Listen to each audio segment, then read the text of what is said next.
اب ہم دوسرے موضوع پہ آتے ہیں مختصراً 8-10 منٹ میں، اور وہ ہے کہ اگلے جمعے کو ہو سکتا ہے کہ جیسے مجھے وجہ بتا دیں کہ ایک عید بھی ہو سکتی ہے آن depending on the moon side, تو اس لیے ضروری ہے کہ ہم ایک چیز جس کو جانیں عید کے احکام میں سے، وہ ایک ہے زکوٰۃ الفطر ہے.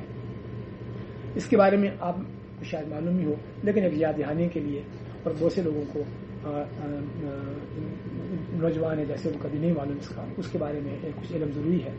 یہ زکوٰۃ الفطر جو ہے ایک بہت عظیم عبادت ہے اور یہ فرض ہے.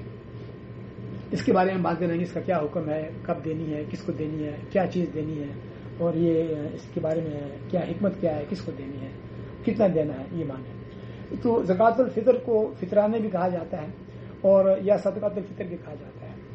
فطر کے معنی ہے افطار کے. تو رمضان کا مہینہ جب ختم ہو جاتا ہے تو پہلی شوال کو جب عید مناتے ہیں وہ عید الفطر کہلاتے ہیں. یہ زکوٰۃ الفطر کیوں رکھی گئی ہے، کیوں فرض کی گئی؟ اس لیے کہ اگر روزوں کے اندر ہمارے کوئی کمی رہ گئی ہے، کوئی کوتاہی رہ گئی ہے، اس کو کمپنسیٹ کرنے کے لیے اس کی بھرپائی کرنی ہے. اور یہ ہمارے دین میں زکوٰۃ الفطر کا یہ عمل رکھا گیا ہے. آپ صلی اللہ علیہ وسلم کیا ارشاد فرمایا؟ فرض رسول اللہ زکوٰۃ الفطر. یہ زکوٰۃ الفطر جو ہے اللہ کے رسول صلی اللہ علیہ وسلم نے اس کو فرض کیا ہے. تو اللہ للصائم، اس لیے کہ تاکہ جو روزہ دار ہے اس کی پاکی کرے، اس کو پاک کر دے.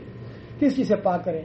من اللغو، اگر کوئی لغو بات ہے، یعنی کہ منہ سے کوئی ایسی بے فائدہ عمل، کوئی بے عمل سے کوئی ایسی منہ سے ایسی بات نکل گئی. من اللغو والرفث، اور اگر کوئی رفث یعنی کہ کوئی بے حیائی کی کوئی چیز ایسی ہوگی جو کہ اخلاقی اعتبار سے نامناسب تھی، اگر کچھ کوتاہیاں ہو گئی ہیں، اس کو کمپنسیٹ کرنے کے لیے، اس کو دور کرنے کے لیے یہ زکوٰۃ الفطر رکھی گئی ہے. اور ایک اور چیز بھی ہے، وہ تو للمساکین، اور یہ جو مسکین ہیں ان کا کھانا ہے. یہ دو پرپز ہیں زکوٰۃ الفطر یا صدقۃ الفطر کے. ایک یہ کہ ہم سے جو بھی کچھ کوتاہی ہوئی روزے کی، اس کو کمپنسیٹ ہو جائے، اس کی بھرپائی ہو جائے، اور پھر یہ مسکین کا کھانا ہے. یہ پرپز ہے اس کا. جیسے ہم نماز پڑھتے ہیں، ہم سے کوئی غلطی ہو جاتی ہے، کوئی چیز کم زیادہ ہو جاتی ہے، تو ہم سجدہ سہو کرتے ہیں اور پھر وہ کمپنسیٹ ہو جاتی ہے. بالکل اسی طرح سے اس کا یہ ایکولن اس طرح سے ہے. عبداللہ بن عمر رضی اللہ عنہ سے روایت ہے، یہ کس پہ فرض ہے اس پہ دیکھتے ہیں. اس پہ حدیث ہے، تو آپ نے فرض رسول اللہ صلی اللہ علیہ وسلم، آپ صلی اللہ علیہ وسلم نے اس کو فرض کیا زکوٰۃ الفطر من رمضان، رمضان میں زکوٰۃ الفطر کو فرض کیا. ساءً من تمر او ساءً من شعیر، یعنی کہ ایک سا کھجور یا ایک سا جو، یا اس کے معنی ہے کہ ایک سا جو ہے جو لوکل جو خوراک ہے وہاں کی اس علاقے کی خوراک ہے. ایک سا جو ہے یہ والیوم کی یونٹ ہے، وزن کی یونٹ نہیں ہے، والیوم کی یونٹ ہے. یعنی کہ کتنا ہے ایک سا؟ اس کا ایک برتن، ایک دفعہ آپ ایک درس میں لائے تھے چند سال پہلے، ایک برتن ہے، اس کو ایک سا ہے، اس کو برتن نہیں ہے تو کیسے کریں گے؟ یہ 4 مد کے برابر ہے. ایک مد ہوتی ہے، آپ اپنا ہاتھ ایسے رکھیں گے، اس میں چاول جتنے آ جائیں یہ ایک مد ہے. اگر اس طرح کے 4 مد بنا کے کسی جگہ پہ رکھوں تو یہ ایک سا بن جاتا ہے. یہ ہے صدقۃ الفطر پر پرسن، اتنی کوانٹٹی. اس کا وزن کم بھی ہو سکتا ہے، کھجور کا وزن کچھ اور ہوگا، چاولوں کا ویرائٹی ہوتی ہے، کسی چاول کا 2.5 کلو ہوگا، کسی کا 2.25 کلو ہوگا، کسی کا 3 ہوگا. تو وزن نہیں ہے، یہ والیوم پہ میئر کر کے آپ نے دینا ہے. چاول ہے، آٹا ہے، لیکن آپ یہ نہیں دے سکتے کہ چینی میں دے دوں، اس کو چائے دے دوں. جو اناج ہے وہی دینا ہے، یہ ضروری ہے. کس کو دینا؟ یہ کس پہ فرض ہے؟ علی العبد والحر، ایک جو غلام ہے اور ایک جو آزاد ہے، دونوں کے اوپر فرض ہے. والذکر والانثی، مرد ہو یا عورت ہو، والصغیر والکبیر، چھوٹا ہو یا بڑا ہو، من المسلمین، اور مسلمان ہو. یعنی کہ اس میں سے کچھ بھی باقی نہیں بچا. ایک مسلمان، مرد، عورت، آزاد، غلام، چھوٹا ہو یا بڑا ہو، سب کے اوپر یہ پر پرسن یہ زکوٰۃ الفطر جو ہے یہ فرض ہے. ایک سا یعنی کہ 4 مد، جو کہ وہاں کی لوگ خوراک ہے، پر پرسن دینا ضروری ہے. یہ بخاری مسلم کی حدیث ہے. یہ ایک سا اس کی مد تھی. کیا ہم پیسے دے سکتے ہیں کسی کو؟ مثال طور میں کوئی یار بڑا مشکل ہے، ہمارے فیملی میں 4-5 بندے ہیں، میں اب ایسا کرتا ہوں کہ پیسے مجھے کسی کو دے دیتا ہوں، ایک مسکین ہے اس کو دے دیتا ہوں، وہ خرید لے گا. ایسا صحابہ نہیں کرتے تھے، ایسی کوئی مثال ایگزامپل نہیں ہے. ہم نے اجناس ہی کی شکل ہی میں دینا ہے، پیسہ نہیں دینا. اس میں بڑی حکمت ہے. اگر آپ پیسے دیں گے تو وہ کچھ اور چیز خریدے گا. اپنی ضرورت اس کی ہے، یقیناً مسکین ہے، اس کو کوئی اور ضرورت ہے، وہ کہیں اور لگا دے گا، کچھ اور خرید لے گا، اور عید کے دن بھوکا ہی رہے گا. ہم چاہتے ہیں حکمت کیا ہے، عید کے دن وہ بھوکا نہ رہے. عید کے دن مسکین جو ہے کسی سے مانگے نہیں، وہ عید کے دن اس کے پاس کھانے کی چیزیں ہوں. وہ اس لیے اس کو اناج کی شکل میں دینا ضروری ہے.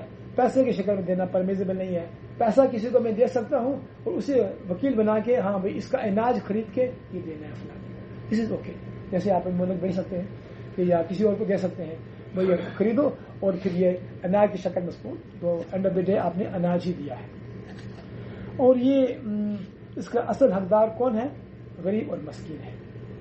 اس کا زکوٰۃ کے جو جن کو دی جانی ہے اس کو متعلق نہیں ہے، غریب اور مسکین ہے، انہیں کو دینا ہے اور انہیں کو کھانا دینا ہے. جیسے آپ نے فرمایا تو مطلب للمساکین، مسکین کے لیے کھانا ہے.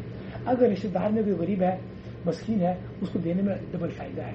کیوں کہ صلہ رحمی بھی ہو گئی اور آپ نے یہ صدقہ اس کو دے دیا، اس میں آپ کو ڈبل فائدہ ہے. پہلے دیکھیں آپ کے قریبی رشتے دار جو ہیں اس میں کوئی ڈیزرونگ ہے، پہلے اس کو دیں، اس کو زیادہ اجر حاصل کریں. اور جن کی کفایت آپ کے ذمے ہے وہ ان کو نہیں دے سکتے، یہ بچوں کا خرچہ ماں باپ کا آپ کے ذمے ہے، وہ آپ نہیں دیں، وہ ان کو نہیں دے سکتے، وہ تو ویسے ہی آپ کے ذمے ہے ان کی کفالت. اور جس کے پاس نصاب ہے اس کا اس سے تعلق نہیں ہے. ایک مثال کے طور پہ اگر آپ کے پاس صدقہ فطر دینے کے لیے اماؤنٹ ہے تو آپ دیں گے. مثلا ایک بندہ مسکین ہے اور اس کے پاس کچھ بھی نہیں ہے، وہ زکوٰۃ الفطر نہیں دے گا. اب آپ نے بھی دی، میں نے بھی دی، ہم نے دی. اب اس کے پاس یہ کھانے کی مقدار آ گئی. اب اس کے پاس اتنی مقدار ہے کہ وہ دے سکتا ہے کسی اور کو، وہ دے گا، وہ بھی کسی اور کو اسی میں سے وہ زکوٰۃ الفطر ادا کرے گا. یہ کب دیں؟ 1-2 دن پہلے 28 کی شب کو تک، اس کے بعد نکالنا جائز ہے. لیکن بیسٹ کیا ہے؟ بیسٹ یہ ہے کہ عید کی رات کی جب ابتدا ہوتی ہے تب سے واجب ہو جاتا ہے، یعنی کہ عید کی نماز سے پہلے دینا ضروری ہے. اگر عید کی نماز سے پہلے نہیں دیا تو وہ آپ نے مس کر دیا اپرچونیٹی. صدقہ فطر ہے وہ آپ نے مس کر دیا، پھر وہ ایک عام صدقہ کنسیڈر ہوگا جیسے آپ آج کل میں دے رہے ہیں. تو اس لیے اس کا ٹائم پیریڈ ہے صبح فجر کے بعد اور عید کی نماز سے پہلے. اور آپ دیکھیں اس آئیڈیل ٹائم ہے، اس میں مساکین کو آپ نے اس کی حاجت آپ کی پوری کریں. عید کے دن اس کے پاس کھانے پینے کے لیے اس کے پاس کچھ ہو کھانے پینے کے لیے. تو اور اللہ تعالیٰ اس صدقہ کو قبول کرتا ہے. اور جو نماز کی بات کریں تو یہ عام خوراک ہے، اور جو اس علاقے کی خوراک ہے وہی آپ دیں گے. جیسے ہم اب یہ نہ ہو کہ آپ ایسی کوالٹی دے رہے ہیں جو کہ اچھی نہیں ہے، آپ اپنے لیے پسند نہیں کرتے تو آپ مسکین کیسے دے سکتے ہیں؟ وہ ایک چیز دیں کہ آپ خود اپنے لیے پسند کرتے ہیں، کیونکہ آپ اللہ کا جو مہمان ہے مسکین اس کو دے رہے ہیں، اللہ کے حکم کی، رسول کے حکم کی خوب پورا کر رہے ہیں. تو یہ تھا زکوٰۃ الفطر کے بارے میں. اس کو یہاں پہ تو اچھا ارینجمنٹ ہے کافی، اور اگر آپ خود بنانا چاہتے ہیں تو خود بنا کے دے دیں، لاکھ ڈال کے اس کو دے سکتے ہیں. اس کو ابھی سے تیاری کر لیں کیونکہ یہ آسان ہے اس کو مس کرنا. آپ کافی چانس ہوتا ہے کہ انسان بھول جاتا ہے اور چیزوں میں لگ جاتا ہے، یہ رہ جاتی ہے. تو کوشش کریں کہ یہ نہ رہے باقی. تو یہ تھا ہمارا آج کا موضوع. انشاءاللہ اللہ سے دعا کرتے ہیں اللہ تعالیٰ ہمیں استقامت عطا فرمائے اور ہماری عبادات کو قبول فرمائے. السلام علیکم و رحمۃ اللہ.